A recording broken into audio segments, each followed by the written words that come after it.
Hello my friends, David Kessler here and welcome back to the studio. We are working on part 4 of a multi-part series that shows me going through my whole painting process from the selection of the colors to the mixing of the paint to doing the painting. You're going to see me doing the painting unedited, meaning in real time, no time lapse, no cutting out segments and patching back in, real time. Right, so what we've done so far, we're going to work with an analogous color scheme of yellow, green, green, blue, green, and blue. The dominant color being blue, green. We've laid in some middle value. We laid in our dark value areas and our accent color. So we've got two centers of interest starting to develop. What we're going to do next is take this painting and work middle value and light middle value for the rest of the sheet, and to kind of flush out the rest of the painting, because it's very hard to make value decisions when you have so much white surface area on the painting. So I'm going to get rid of that as quickly as possible. All right, here we go.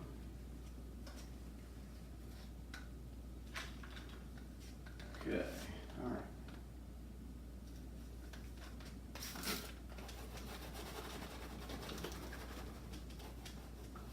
Using a little, and I'm sort of randomly, people always ask me when I'm painting, what am I thinking about? What am I thinking about? Well, I always keep in mind shapes and values is one of the main things I always sort of think about. Shapes and values. How can I make my shapes and values work with the painting? Right? Didn't really want to do that, but we'll work on it. And I try not to think a whole lot. People say, well, what are you thinking about? It's like, well, I'm trying not to think. Right? I like to paint and think later. I know that sounds weird, but well, maybe it sounds weird, maybe not. All right, so I'm just trying to flush out some of this color. Right, remembering I'm a blue-green dominance, right? So I'm going to get some blue-green going up in here. Maybe a little cobalt green. Lighter value cobalt green. And I'm randomly putting these greens in here. Right, I don't really have a plan for putting the greens in. Right now I'm just putting them in.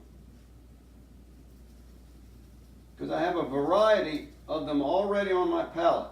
So I set myself up for success early on. I didn't want to do that. I set myself up for success early on by choosing my color scheme and laying my palette out.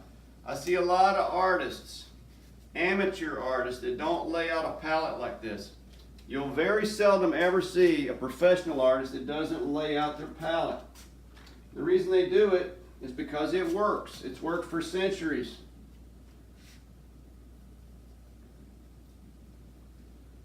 What did Monet do? Did he do stuff randomly? I don't think so. If it was good enough for Van Gogh and Monet and those guys, I figure it's good enough for me. Why mess with success, right?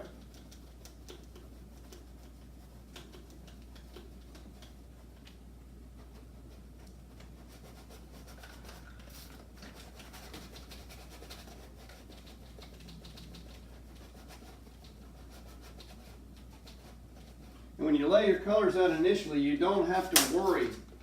You know all your colors are going to go together. So you just start putting them in there. Yeah, I know it sounds like rocket science, but okay. All right.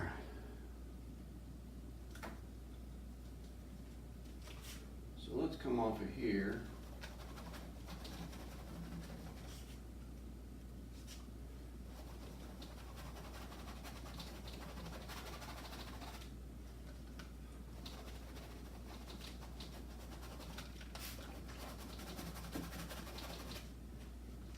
Remember, one of the things I need to do here is get this sheet covered with paint. I keep saying sheet. You know it's a canvas, but regardless of what I say, it's a canvas.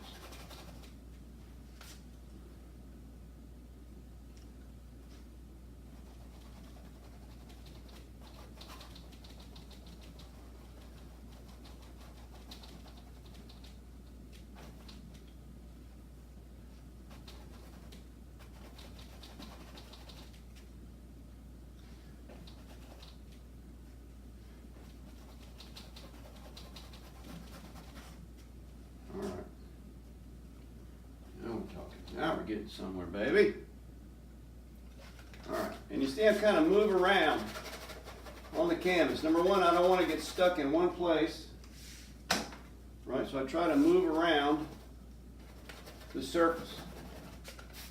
But I don't let these areas dry, because you don't want these areas to dry on you. And I know if you're in the Midwest or Arizona or someplace, your paint dries really fast.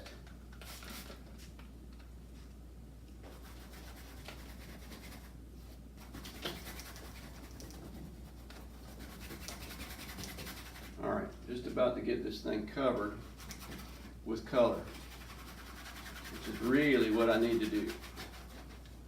Now, see the white's gone.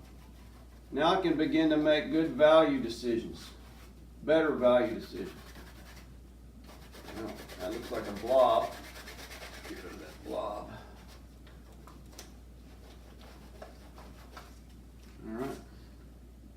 Oh, I still have white down here. Sorry, thought I got rid of it. Let's get rid of it right now.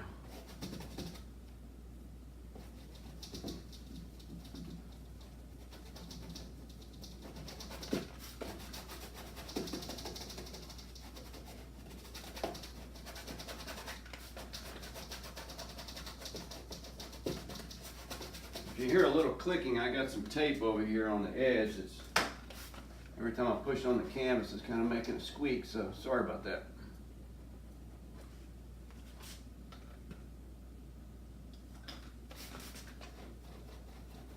Get rid of this hard edge here.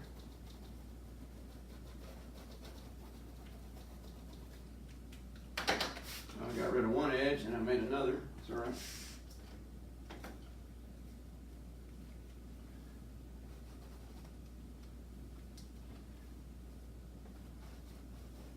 Reestablish some shapes. Don't want those edges necessarily. I'll leave that for now. All right. Now we're making some progress.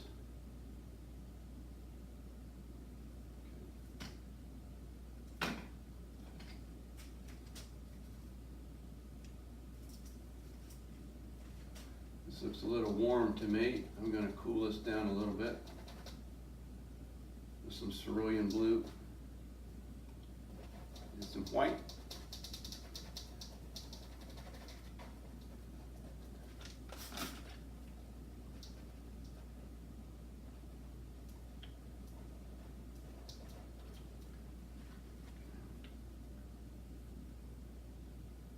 You know, maybe I need some blue up here. It's too dark in value, but we can lighten it up. Get some more of that teal in there. Oh yeah, baby. I want to cool, this is a little too warm. I want to cool this back a little bit. Since it's starting to fade, I want it to sort of fade to the background.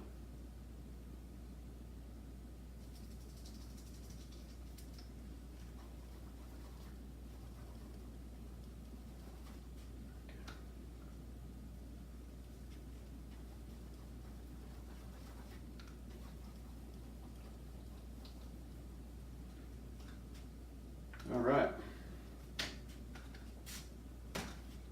Looking good. So that's going to do it for segment number 4.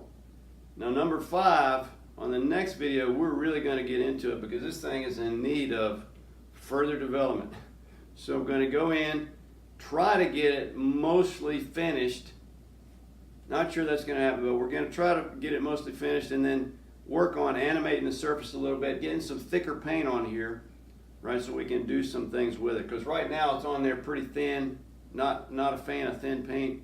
So I'm going to go in and thicken some areas up, animate the surface with some smaller brush strokes, see if we can't get this thing closer to getting it finished up. All right, hope this was helpful for you. I'll see you on the next video. Thanks.